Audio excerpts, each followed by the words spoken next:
Eh bien, bienvenue dans ce nouvel épisode du Dealmaker Show. Alors, je suis ravi d'accueillir à cette occasion Barema Bokoum. Barema, bonjour, merci d'être avec nous. Bonjour Alexis. Alors, Barema, on vous a connu comme patron Europe, presque ça frôlait, de KPMG sur la partie restructuring. Aujourd'hui, on vous accueille comme Managing Director, et depuis peu, d'Interpass Advisory. Alors, Interpass... belle structure, l'ont lancé en mai 2021, si mes souvenirs sont bons, en Angleterre. Alors, vous n'êtes pas allé très très loin, vous les connaissiez pas trop mal auparavant, vu que Interpass, c'est l'ancien pôle restructuring de KPMG, mais au Royaume-Uni. Joli carve-out, derrière, soutenu par HIG Capital. Alors, euh, pourquoi Barema? Pourquoi ce changement? Pourquoi ce mouvement? Pourquoi ce mouvement? C'est très simple. L'équipe restructuring de KPMG en Angleterre, c'est là où j'ai commencé mes armes en restructuration, avant de rejoindre l'équipe française pour aider à structurer cette équipe. Donc c'est là où j'ai démarré. J'ai toujours été très proche d'eux. Effectivement, il y a une décision stratégique de KPMG au UK de céder cette activité pour investir sur d'autres activités qui étaient importantes pour elle. Ça a libéré chez Interpaf une équipe qui est leader sur le marché au Royaume-Uni, qui n'a plus de conflit d'intérêts et avec des moyens d'investissement assez conséquents pour se développer au niveau international. Donc les 3 premières années ont été très focalisées sur construire le UK, l'Irlande, construire une offre de services qui va au-delà du restructuring. Et donc Parce qu'aujourd'hui, ce sont 15 bureaux, hein. aujourd'hui, il y a 15 bureaux, effectivement, au Royaume-Uni et en Irlande essentiellement. L'Irlande a été ouverte cette année et ils vont atterrir à la fin de l'année à 100 personnes. Mais surtout, le travail qui a été fait en Angleterre, c'est évidemment un travail de carotte, c'est un travail complexe. Il faut construire un peu toutes les fonctions support, les fonctions régionales d'une entreprise. Mais c'est aussi diversifier en dehors du restructuring. Et donc, restructuring, c'était 100% de l'activité lors du carve-out. Aujourd'hui, c'est 60-65%. Et à l'avenir, l'idée, c'est d'avoir une diversification à la fois géographique et métier pour couvrir l'ensemble des métiers du deal advisory. Et donc, des transactions, des restructurations, de l'évaluation, du forensique, etc. Et donc, c'est cette démarche qu'on a initiée. Et donc, aujourd'hui, mon rôle chez Interpath, c'est la partie diversification géographique en Europe, sur un périmètre bien défini qui est l'Europe continentale. Et donc ça a commencé par la France qui devient le hub de l'Europe continentale et on est très fiers de lancer à partir de là. Et donc on a ouvert l'entité en France en avril. On a lancé l'activité transaction avec 5 associés, 3 directeurs et une grosse équipe qui est en train d'arriver. Et on a annoncé hier l'acquisition de l'activité restructuring. Ouais, ça, Voilà. on va y revenir. Alors, si on respecte un peu la tradition du Dealmaker Show, avant de rentrer dans tout ça, il y a une première question souvent qui se pose, qui est Dealmakers, hein, donc l'opération. S'il y avait un deal, peut-être que vous retenez dans votre carrière, ce serait lequel? Alors, ma carrière, j'ai presque un quart de siècle à faire des deals, donc j'ai énormément d'exemples en tête. Mais je dirais que ceux qui m'ont le plus touché, c'est là où l'aspect humain est vraiment ressorti. Et notamment, un des premiers deals que j'ai fait dans le nord de l'Angleterre, quand j'ai démarré sur la restructuration, et où j'ai vraiment pris conscience que, au-delà des aspects techniques, des challenges que nous adorons tous pour trouver des solutions, sortir par le haut, là, il y avait un entrepreneur qui était de la troisième génération, qui voyait l'entreprise partir à volo et qui avait du mal à tenir sa famille, voilà, sa santé mentale, son intégrité physique même en jeu. Et donc, c'est comment est-ce qu'on accompagne dans ce type de situation. Ça passe évidemment par du soutien humain et technique, mais ça passe aussi par la relation humaine et être là dans la salle avec la personne pour montrer qu'on est voilà, on est côte à côte et on est là pour aider et pour trouver des solutions. Et moi en fait c'est vraiment quelque chose qui vient de mes tripes puisque mon père a connu aussi un épisode où il a monté une activité après sa vie dans la diplomatie qui a connu une faillite et donc je pense que cet aspect humain c'est ça qui donne l'intérêt à notre métier. Profondément, sur le restructuration, c'est un métier où les gens, ou la transaction de manière générale, où il y a une intensité très forte, il y a des enjeux très forts individuels, autant que pour l'entreprise. Et donc pour moi, un bon conseil, c'est un conseil qui arrive à comprendre ces subtilités-là et puis à pouvoir être présent au bon moment pour être vraiment en support de la direction, des salariés, des créanciers, etc. Merci. Merci pour ça redonne un contexte et au monde professionnel. Et puis, voilà, un professionnel, c'est également un ensemble de choses qui l'amènent à faire ce qu'il fait. Donc, le restructuring, qu'on décrit souvent comme un environnement à la fois passionnant, ultra violent, mais extrêmement humain. Peut-être une définition qui représente tous ceux qui y sont. Interpass à Paris, donc des nouveaux bureaux. Sur le communiqué, c'est indiqué entre Madeleine et Opéra. Bon, c'est mieux que la Défense. Donc, Interpaf à Paris, et d'ailleurs dans toutes les villes où on est, l'idée c'est d'avoir des localisations prime, voilà, dont nous sommes fiers. Effectivement, je suis très fier de partager les locaux avec Malte, qui est une licorne qui a un très gros succès. Et avec Alexandre Fréty et Vincent, on s'est entendu tout de suite. Donc on partage les mêmes locaux dans le 9e. Avec une énergie, c'est un projet entrepreneurial. C'est un projet humain, évidemment, et c'est un projet où on veut que les équipes se sentent bien. Et donc, on est ravis de les accueillir dans nos tout nouveaux locaux dans les prochaines semaines et les prochains mois. Aujourd'hui, Interpass à Paris, c'est combien de personnes? Alors, Interpaf à Paris, aujourd'hui, ça bouge tous les jours. Donc, on a démarré l'activité en avril. Aujourd'hui, on doit être 30-40 personnes. On a une très grosse vague qui arrive en septembre, essentiellement en transaction service. Et ensuite, on a évidemment l'acquisition contemplée sur l'activité restructuring. Donc, l'objectif, il est très clair. Je l'ai annoncé depuis le démarrage d'Interpath en France. C'est d'avoir 25 à 30 managing directors dans les 12 mois et d'être à 200 personnes également dans les prochains mois. Donc, Donc c'est ça 25 à l'objectif. 30 MD, donc une équipe plutôt senior. Une équipe senior, MDs et directors, Mhm. donc une équipe senior qui est très focalisée sur un certain nombre de secteurs, de segments où on va jouer, essentiellement au démarrage sur le transaction service et sur le restructuring. Et ensuite, on va diversifier dans le reste de l'offre advisory, deal advisory, évidemment, avec un modèle où on a un single equity, single PNL. Donc, on a des capabilities qui sont aujourd'hui dans les autres pays, et notamment en Angleterre et en Irlande. Et donc, on joue de ces capacités aujourd'hui pour déployer le bon niveau d'expertise sur les bons sujets. Mhm.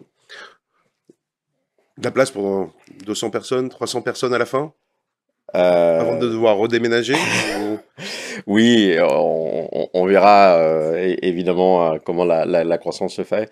Aujourd'hui, nous, notre focus, c'est vraiment d'établir et d'ancrer voilà, le transaction service où on a 3 segments en particulier sur lesquels on a investi. On a investi dans le financial services Mhm. avec Benjamin Tarak et Marc Civita notamment et une grosse équipe qui sont avec eux. Dans le real estate avec Jacques Rouchandeni, Medidi et une Donc équipe services autour d'eux, financiers et immobiliers. et immobilier. Et ensuite dans le private equity Mhm. avec Guilhem Maguin et Florence Tech. Et on a Lorraine qui nous a rejoint également pour la partie tech et growth. Donc ça, ce sont les segments sur lesquels on a investi sur le transaction service. On va continuer à recruter beaucoup d'associés et de directeurs en transaction services pour couvrir les autres segments d'activité. Mais voilà, ces investissements ont été priorisés et les investissements ont eu lieu en même temps en Angleterre sur ces mêmes segments. Donc vous avez probablement entendu parler de l'arrivée de personnes comme Nick Parkhouse, Mhm. Stuart Mogg, qui sont arrivés à Londres et qui sont vraiment des pontes dans leur domaine, plutôt en debt et capital advisory et loan diligence. Et on a recruté évidemment sur la partie restructuring également Amanda Blackhall O'Sullivan, qui est voilà, une des grandes prêtresses du restructuring financier en Angleterre. Donc l'idée, c'est d'avoir des investissements ciblés dans plusieurs géographies, mais sur lesquels on arrive à capitaliser au niveau global dans un modèle où voilà, c'est assez fluide la coopération puisqu'on a des intérêts assez alignés avec l'equity et le PNL qui est le même pour tout le groupe. Donc sur la France, pour l'instant, en tout cas, une équipe, on va voir, ça arrive prochainement. Donc, en tout cas, les discussions, je ne crois pas que ce soit encore. Vous avez déjà signé ou pas la reprise du restructuring de KPMG? Ce sont des discussions qui vont très bien, sur lesquelles on est optimiste, évidemment. A priori, donc ça devrait aboutir et bien se passer. Vous vous retrouverez entre amis, c'est super. Mais aujourd'hui, on est malgré tout avec une équipe qui est plutôt tournée sur le in-boni, sur des opérations d'entreprises qui vont généralement bien, voire très bien. C'est ce qu'on leur souhaite. Services financiers, immobiliers et private equity de manière globale. D'autres segments sont attendus. Vous allez vous renforcer encore sur d'autres secteurs? On va se renforcer sur d'autres secteurs. À la fin, l'idée, c'est d'avoir un bouquet de secteurs pour accompagner nos clients partout où il y a des enjeux. Et donc, nous, on est sur l'événementiel. Hein. Donc, lorsqu'il y a un enjeu fort pour une entreprise, dans le cadre d'une transaction, dans le cadre évidemment d'une restructuration, dans le cadre d'un événement tel qu'une fraude, un litige, etc., sur du forensique, on veut être là.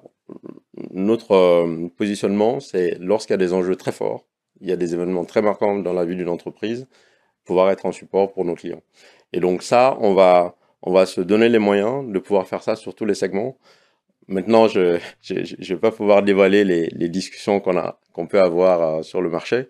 Mais oui, évidemment, on a des plans pour couvrir tous les segments de marché.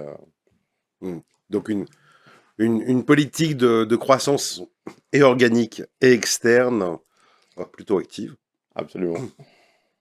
Bon, on vous le dit, hein, vous voulez rejoindre une aventure entrepreneuriale. En tout cas, Barema sera ravi de vous voir, a priori.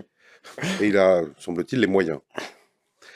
Sur le private equity, aujourd'hui, donc, tout ce qui va être audit d'acquisition, audit de vente, là, vous y êtes. Ça va se renforcer encore. Tous les segments vont être concernés ou on est plutôt sur small cap, mid cap, large cap? Où est-ce que vous vous situez aujourd'hui sur le marché? Ouais. Donc aujourd'hui sur le marché, les profils qu'on a recrutés sont mid, large cap et tech growth. Le small cap est un sujet, ça va être un pôle d'investissement pour nous, ça c'est très clair. Pour l'instant, on a priorisé de faire mid large cap parce que c'est là où on a le plus de synergie. On est en train de faire les mêmes investissements en Angleterre et donc voilà, on est un LBO. Hein, donc l'idée c'est de pouvoir densifier nos investissements et donc la partie small cap viendra parce qu'elle est stratégique et on investira dessus. Mais dans les premiers investissements, c'est pas celle-là qu'on a priorisé. Donc plutôt mid et large pour commencer. Exactement. Le forensic aussi. Donc ça, vous êtes déjà outillé en France? Non, on n'est pas outillé. On est outillé en Angleterre sur du forensic. On va faire des acquisitions dans le forensic, ça sera certainement au niveau international. Je pense que c'est un secteur qui se prête bien, comme le restructuring, à des structures comme la nôtre, du fait d'avoir des conflits d'intérêts assez importants lorsqu'on est dans une structure où on peut avoir de l'audit, par exemple. Ça a toujours été un sujet. Et donc, je pense qu'il y a de la place, évidemment dans les Big Four pour ces métiers, mais il y a de la place en dehors des Big Four aussi, pour des acteurs qui sont indépendants. Donc nous là-dessus, on a en gros 3 transverses très fortes chez Interpath. On a ce qu'on appelle les deals. Donc les deals, c'est les transactions et puis aussi tout ce qui accompagne les transactions, notamment la partie value creation, intégration, séparation, etc. On a une partie restructuring où on va jusqu'au bout de tout le panel d'accompagnement des entreprises en difficulté. Et on a une verticale forensic sur laquelle on investit aujourd'hui et qui est, voilà, je pense, une jambe assez intéressante. Maintenant, comment on va s'y prendre? Est-ce que ça, c'est tous les contentieux, voilà, l'accompagnement du contentieux. Sur le volet financier des contentieux. Qu'est-ce qui va vous différencier? Parce qu'on est sur un marché où il y a quand même un peu de monde, hein, déjà. Votre ancienne maison, mais les trois autres bigs aussi. Bon, Height Advisory, Accuracy, pour citer les plus grands et plein d'autres qui sont également très bons. Euh, Qu'est-ce qui va différencier Interpass des autres? Je pense qu'on est un projet différent. On est un projet humain, on est un projet entrepreneurial. C'est avant tout des individus avec une motivation très forte. Nous, voilà, on fait ça avec nos tripes. Donc, on va se donner les chances. Je pense qu'on a une exigence de qualité qui est très importante. Vous connaissez le pédigré de toutes les personnes seniors qui nous ont rejointes.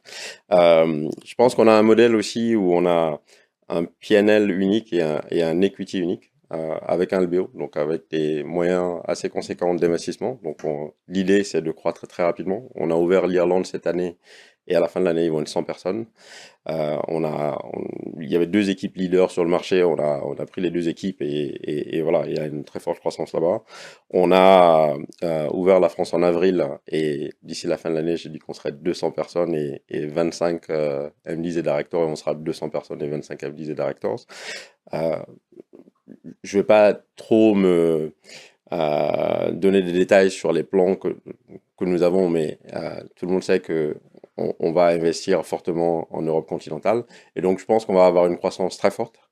On a une exigence de très grande qualité sur les personnes qui nous rejoignent, mais également sur la partie humaine. Et ça, c'est quelque chose qui me tient particulièrement à cœur et qui tient à cœur tous les MDs, c'est qu'on fait les choses avec nos tripes. On fait les choses parce que ça a du sens, ça a du sens pour nous, et on veut donner du sens. Et donc, pour nous, l'engagement et l'impact sociétal est tout aussi important que le volet business.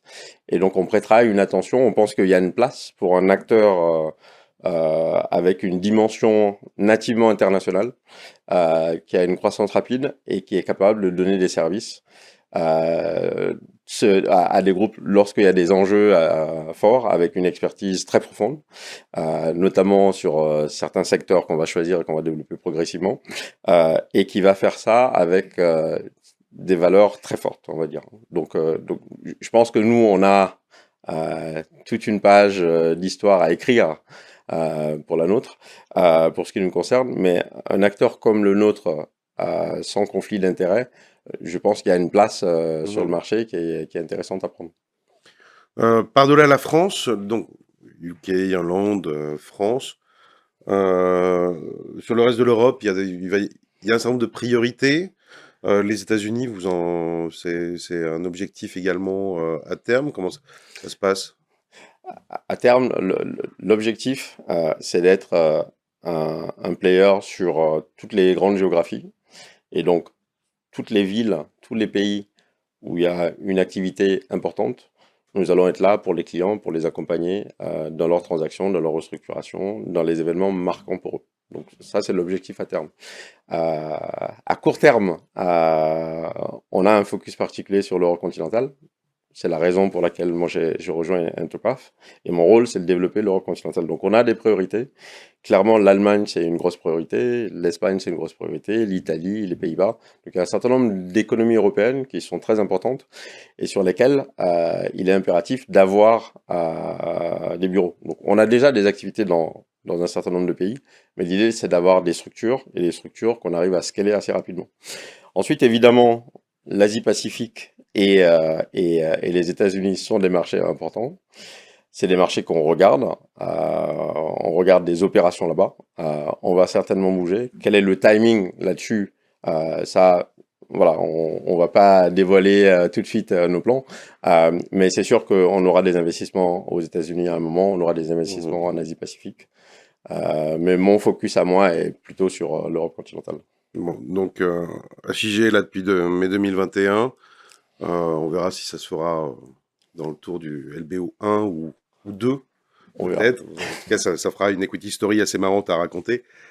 Euh, le, les moyens aujourd'hui, enfin en termes d'espèces sonnantes et trébuchantes, c'est quoi? Vous dites, quelle est votre enveloppe aujourd'hui pour pouvoir acheter et développer sur la France? Évidemment, je vais pas développer en monnaie sonnante et trébuchante quelle est notre enveloppe. On a un actionnaire très puissant qui soutient nos développements. On a Il est présent à quelle hauteur du capital aujourd'hui de mémoire, c'est 60%. On a aujourd'hui le soutien d'HIG et du board pour un plan d'investissement. On a dévoilé notre plan 2030, qui est un plan très ambitieux de développer dans un certain nombre de géographies. Donc toujours sur ces deux axes-là, diversification en dehors du restructuring, sur tous les métiers des transactions et diversification géographique. Donc notre feuille de route, elle est très claire. On a un pipeline de cibles évidemment qui sont balisées. On a un pipeline de croissance ou plutôt de gisements de croissance qui sont bien identifiés et sur lesquels nous avançons méthodiquement avec le soutien de HG. Donc on se donne les moyens, on va dire, de nos ambitions. Et je pense que dans les prochains mois, on va avoir à cœur de montrer qu'on sera un acteur présent avec qui il faudra compter.